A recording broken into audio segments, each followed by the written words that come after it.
Coming up on 5 Minute News.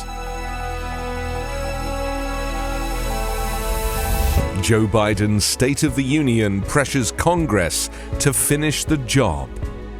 Unprecedented numbers buried in Turkey earthquake. And low-income women targeted with online ads for anti-abortion pregnancy centers. It's Wednesday, February 8.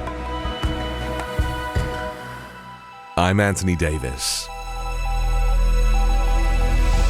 President Joe Biden exhorted Republicans over and over again on Tuesday night to work with him to finish the job of rebuilding the economy and uniting the nation, as he delivered a State of the Union address reassuring a country beset by pessimism and fraught political division. The backdrop for the annual address was markedly different from the previous 2 years, with a Republican speaker sitting expressionless behind Biden and newly empowered GOP lawmakers in the chamber, sometimes shouting criticism of his administration and policies. In his 73-minute speech, Biden portrayed a nation dramatically improved from the one he took charge of 2 years ago, from a reeling economy to one prosperous with new jobs, from a crippled, pandemic-weary nation to one that has now reopened, and a democracy that has survived its biggest test since the Civil War. Biden also reassured the nation that his stewardship of the country has delivered results both at home and abroad, and he also set out to prove his fitness for a likely re-election bid.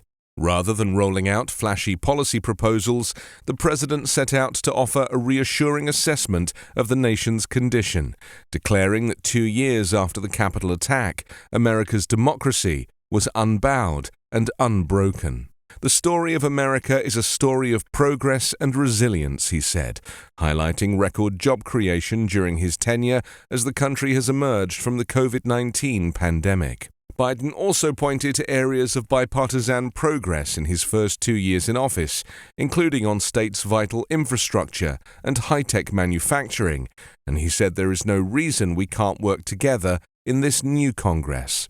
Members of the Congressional Black Caucus invited family members of those involved in police incidents as they sought to press for action on police reform in the wake of Tyre Nichols' death. Calling on the chamber to rise to the moment, Biden added, "Let's commit ourselves to make the words of Tyre's mother come true.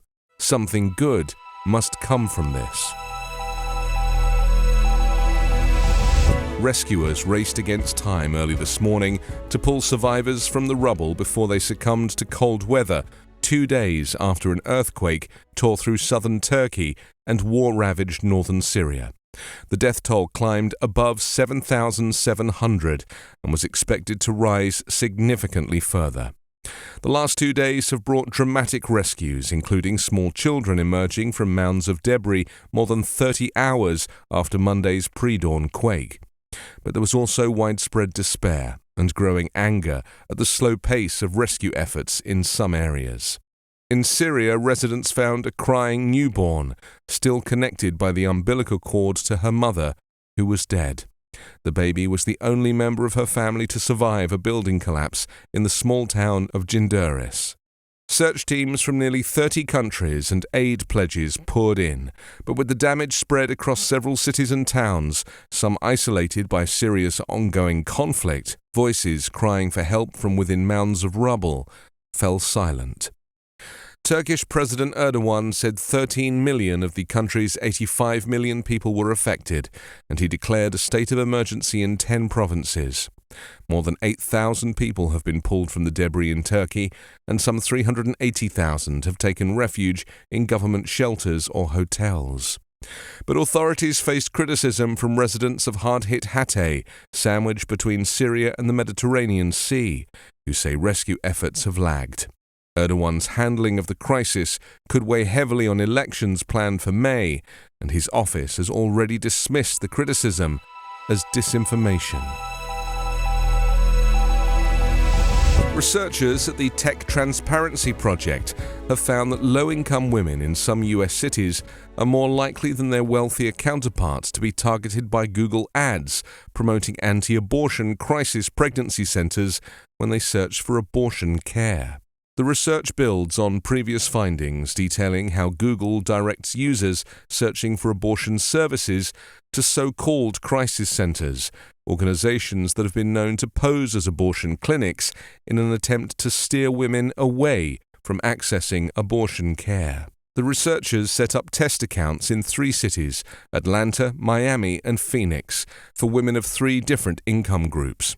They then entered search terms like abortion clinic near me and I want an abortion.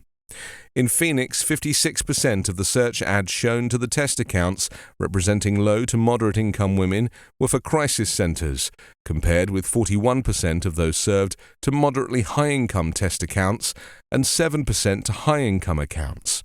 By pointing low-income women to crisis pregnancy centers more frequently than higher-income women in states with restrictive laws, Google may delay these women from finding an actual abortion clinic to get a legal and safe abortion, says Katie Paul, the director of the Tech Transparency Project.